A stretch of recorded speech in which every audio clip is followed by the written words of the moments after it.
ये कहानी एक ऐसी सिचुएशन की है कि न्यूक्लियर वॉर हो चुकी है और इंसानियत अपनी आखिरी सांसें ले रही है।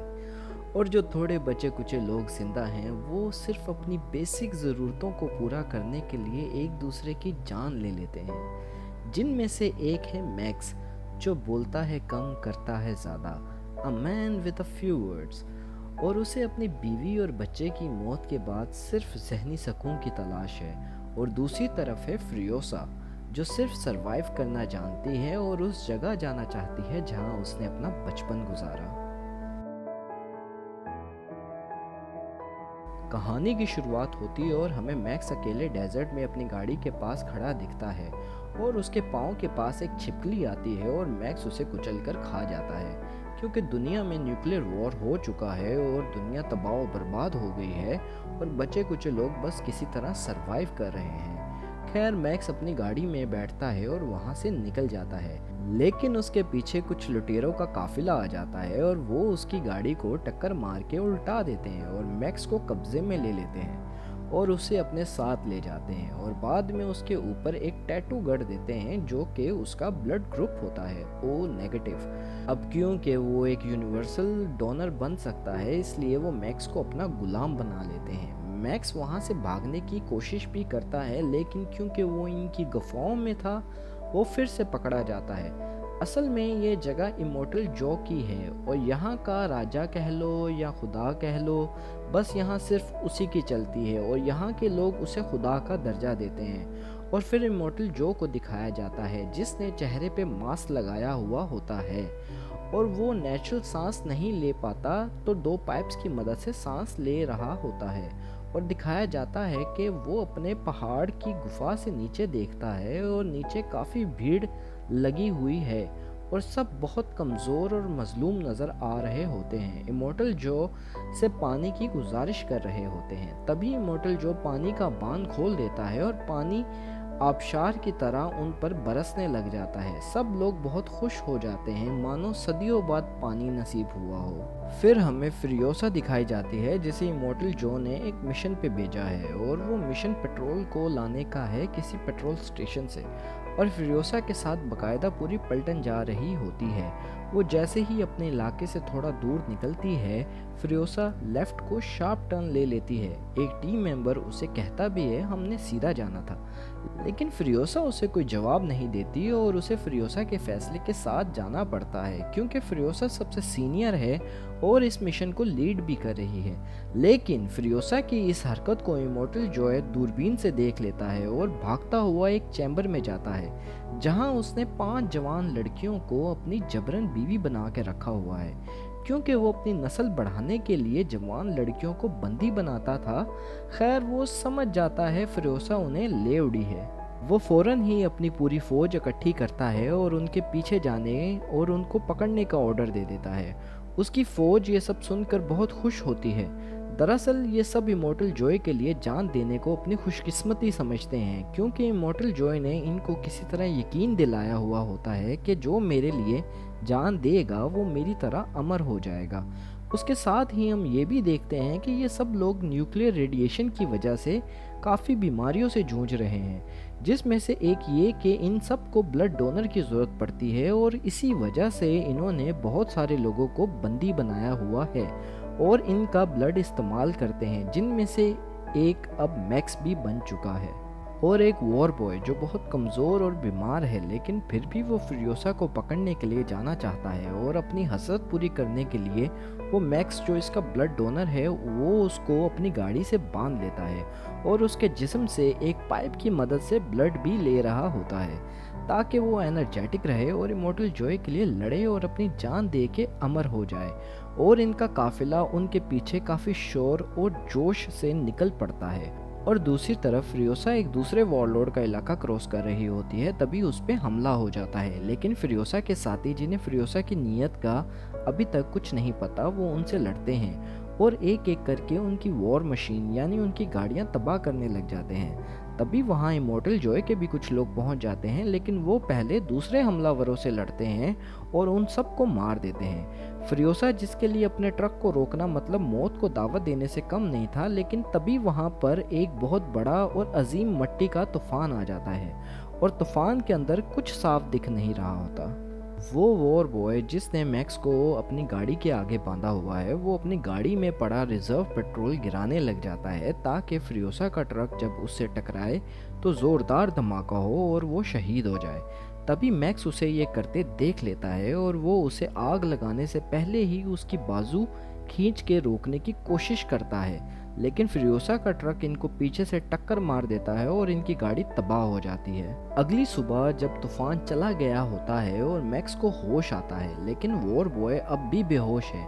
मैक्स वहां से भागना चाहता है, लेकिन एक जंजीर वॉर बॉय ने अपने हाथ से बांधी हुई होती है, जिसका दूसरा हिस्सा मैक्स के मुंह पे डले एक लोहे के मास्क पर बंधा हुआ है। तो मैक्स उसे मजबूरन अपने कंधे पे उठा के निकल जाता है। थोड़ी ही दूर उसे फ्रियोसा का ट्रक रुका हुआ नजर आता है, जहां इमोर्टल जॉय की 5 बीवियां पानी इस्तेमाल कर रही हैं और टांगों के बीच में लगे लोहे के लोक को काट रही होती हैं, मानो वो जहन्नम से आज़ाद हुई हों। मैक्स फौरन ही उन पे बंदूक तान देता है और उन्हें पानी पिलाने को कहता है। मैक्स अब पानी पी कर उन्हें जंजीर काटने को कहता है और उनमें से एक उसकी जंजीर काटने लगती है तो फ्रियोसा मैक्स पर हमला कर देती है और इनमें एक जोरदार हाथापाई होती है। तभी वॉर बॉय जो बेहोश था उसे होश आ जाती है और वो सारा मंजर देखकर मैक्स की मदद करता है और वो दोनों फ्रियोसा पर काबू पा लेते हैं। वॉर बॉय फ्रियोसा को पकड़ लेने और इमोर्टल जॉय से नाम पाने की उम्मीद से बहुत खुश होता है और वो मैक्स की जंजीर को काट देता है, लेकिन मैक्स उसे पेट पे एक जोरदार मुक्का मारता है और फ्रियोसा का ट्रक लेकर निकल जाता है। फ्रियोसा इमोर्टल जॉय की बीवियों से कहती है, अगर जिंदा रहना है तो फौरन मेरे पीछे आ जाओ, क्योंकि इमोर्टल जॉय का काफिला इनके करीब पहुंचने वाला होता है। मैक्स थोड़ी दूर जाकर रुक जाता है। असल में फ्रियोसा ने एक स्टार्ट सीक्वेंस सेट किया होता है ट्रक में, जिसकी वजह से ये ट्रक सिर्फ वही चला सकती है और कोई नहीं। फ्रियोसा उसे कहती है, मैं तुम्हें स्टार्ट सीक्वेंस बता दूंगी, लेकिन तुम्हें हमें भी साथ लेकर जाना होगा। मैक्स मान जाता है और ये सब ट्रक में सवार हो जाते हैं और फिर ये बड़ी बड़ी चट्टानों की तरफ बढ़ रहे होते हैं। दरअसल इनकी मंजिल इन चट्टानों के बीच में से निकलती है और जैसे ही वो इन पहाड़ियों के करीब पहुंचते हैं और फ्रियोसा उस इलाके के गैंग को देख लेती है जो इस इलाके को कंट्रोल करते हैं, फ्रियोसा फौरन ही मैक्स और इमोर्टल जॉय की बीवियों को छुप जाने को कहती है और बताती है, मैंने इस गैंग से एक सौदा किया है कि वो मुझे यहाँ से गुजरने देंगे और बदले में मैं इनको पेट्रोल से भरा एक कंटेनर दूंगी जो कि फ्रियोसा के ट्रक के पीछे राउंड शेप में होता है। फ्रियोसा ट्रक से उतरती है और कहती है, मैं अपनी डील के मुताबिक पेट्रोल ले आई, अब मुझे यहाँ से गुजरने दो। गैंग का लीडर कहता है, तुमने तो कहा था तुम्हारे पीछे कोई नहीं होगा, पर यहाँ तो तुम्हारे पीछे 3 वॉरलॉर्ड्स अपनी पूरी फौज के साथ पीछा कर रहे हैं। तब मैक्स पीछे शीशे में देख लेता है कि इमोर्टल जॉय उनके काफ़ी करीब पहुंच गया है, तो वो ट्रक को चला देता है और वो गैंग उन पर गोलियों से हमला कर देती है, जिससे फ्रियोसा किसी तरह बचकर ट्रक पर चढ़ जाती है।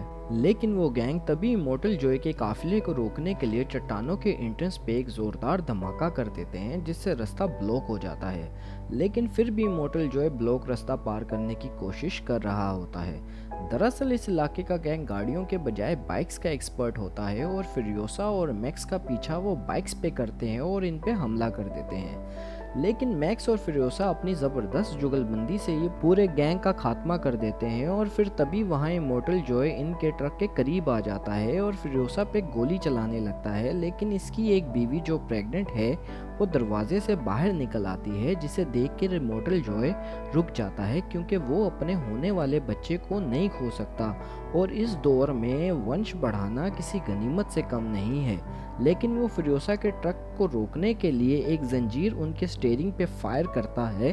जंजीर उनके स्टीयरिंग में फंस जाती है और ट्रक मैक्स के कंट्रोल से बाहर हो जाता है, लेकिन वो लड़की जो प्रेग्नेंट है वो बाहर से जंजीर को काट देती है और इनका ट्रक जो इनके कंट्रोल में अभी वापस आया ही था एक बड़े पत्थर से टकराने लगता है। मैक्स फौरन टर्न कर लेता है और वो बच जाते हैं, लेकिन वो लड़की जो ट्रक में वापस आ रही होती है उसका पाँव फिसल जाता है और वो गिर जाती है और इमॉर्टल जॉय की गाड़ी के नीचे आने लगती है। इमॉर्टल जॉय उसको बचाने के लिए लेफ्ट टर्न कर देता है, जिसकी वजह से उसकी गाड़ी उलट जाती है। वो फौरन ही गाड़ी से बाहर निकलता है और अपनी बीवी के पास भागता है, लेकिन वो मर चुकी होती है और वो गुस्से से पागल हो जाता है। और दूसरी तरफ मैक्स और फ्यूरियोसा बिना रुके आगे बढ़ते रहते हैं। फिर हम देखते हैं कि वो वॉर बॉय जो किसी तरह ट्रक पर चढ़ गया था, अब बिल्कुल हारा हुआ महसूस कर रहा होता है, क्योंकि उसकी ज़िंदगी का जो मकसद उसे मिला था फ्यूरियोसा को पकड़ने या इस लड़ाई में अमर हो जाने का, वो नाकाम हो गया होता है और वो बहुत उदास होता है। लेकिन इमॉर्टल जॉय की एक बीवी उसे समझाती है और कहती है कि शायद तुम्हारी ज़िंदगी का मकसद कुछ और ही है, और प्यार से उसके होंठों को सहलाती है। और वॉर बॉय जिसका नाम नक्स है, वो काफ़ी रिलैक्स फील करता है और इन दोनों में अच्छी दोस्ती हो जाती है। और अब रात हो चुकी है और लाइट्स की वजह से उन्हें एक दूसरे के फासले की समझ अब अच्छे से लग रही होती है। तो मैक्स ट्रक रोक के ज़मीन में डायनामाइट बिछा देता है, और जब इमॉर्टल जॉय का काफिला उस डायनामाइट तक पहुंचता है तो एक के बाद एक धमाके शुरू हो जाते हैं। उनका काफिला रुक जाता है, लेकिन एक गाड़ी फिर भी नहीं रुकती और आगे बढ़ जाती है। मैक्स और फिरोसा का ट्रक भी बिना रुके आगे बढ़ रहा होता है, लेकिन उनका एक टायर खड्डे में फंस जाता है और वो रुक जाते हैं। लेकिन नक्स, जो पहले इनका दुश्मन होता है, अपनी नई दोस्त की मदद करने के लिए इनका साथ देता है और कहता है सामने एक सूखा पेड़ लगा हुआ है, उससे ट्रक को बांध कर निकालते हैं। मैक्स और फिरोसा जैसे ही जंजीर पेड़ से बांधते हैं, वो गाड़ी जो इनका पीछा कर रही थी इनके काफ़ी करीब आ जाती है और इन पर फायर करना स्टार्ट कर देती है। लेकिन तभी इनका ट्रक उस खड्डे से निकल जाता है और एक दफ़ा फिर ये ट्रक लेकर वहाँ से निकल जाते हैं। लेकिन थोड़ी ही दूर जाकर मैक्स ट्रक को रोक देता है और पेट्रोल और डायनामाइट लेकर उस तरफ पैदल जाने लगता है जहाँ से वो गाड़ी आ रही है। दरअसल अब इनके पास हथियार ख़त्म हो गए हैं। थोड़ी ही देर बाद फिरोसा देखती है कि उस तरफ एक ब्लास्ट होता है। वो समझती है मैक्स मारा गया और मायूस होकर पलटने लगती है। तभी वो देखती है कि मैक्स वापस आ रहा होता है और वो उनके हथियार भी साथ ला रहा होता है। और फिर पूरी रात सफ़र करने के बाद फिरोसा को एक टावर नज़र आता है और वो रुक जाती है। वो कहती है ऐसा हूबहू टावर वहाँ भी था जहाँ मैंने अपना बचपन अपनी माँ के साथ गुजारा था। शायद ये जगह वही है। वो थोड़ा करीब जाती है और ज़ोर से अपना नाम पुकारती है, अपने कबीले का भी नाम पुकारती है और अपनी माँ का भी नाम पुकारती है। तो वहाँ बहुत सारे बाइकर्स आ जाते हैं जो सबकी सब औरतें हैं, जिनमें से एक उसकी माँ भी है, जिसे मिलकर फिरोसा बहुत खुश होती है। फिर फिरोसा इनसे कहती है मेरे साथ जो ये जवान लड़कियां हैं, मैं इन्हें ग्रीन प्लेस ले जाना चाहती हूँ। और इसे वहाँ जो सबसे बुजुर्ग औरत होती है वो बताती है ग्रीन प्लेस तो वहीं था जिस रास्ते से तुम लोग आए हो, लेकिन अब वो सूख गया है और रेगिस्तान बन चुका है। जिसे सुन के फिरोसा बहुत मायूस और उदास हो जाती है। खैर, ये सब लोग मिलकर फैसला करते हैं कि सूखे हुए समुद्र को पार करके अपने लिए एक नई दुनिया ढूंढते हैं जिसमें हम सब आराम से रह सकें। लेकिन मैक्स इनके साथ जाने से मना कर देता है क्योंकि वो अपनी ज़िंदगी अकेले ही गुजारना पसंद करता है। और अगली सुबह मैक्स अपनी नींद में होता है तो उसे उसी लड़की का विजन आता है जिससे वो बचा नहीं पाया था। और वो लड़की उसे कहती है तुमने मुझसे वादा किया था तुम मुझे बचाओगे, लेकिन तुमने नहीं बचाया। और मैक्स उठ जाता है और देखता है वो सब औरतें वहाँ से निकल चुकी हैं और एक बाइक मैक्स के लिए छोड़ गई हैं। मैक्स फ़ौरन ही उनके पीछे जाता है और आगे जाके फिरोसा को रोकता है और फिरोसा को समझाता है जिस तरफ तुम लोग निकल आए हो वहाँ नमक के सिवा कुछ नहीं। हमें इमॉर्टल जॉय के किले पे वापस जाना चाहिए और उसे अपने कब्ज़े में ले लेना चाहिए।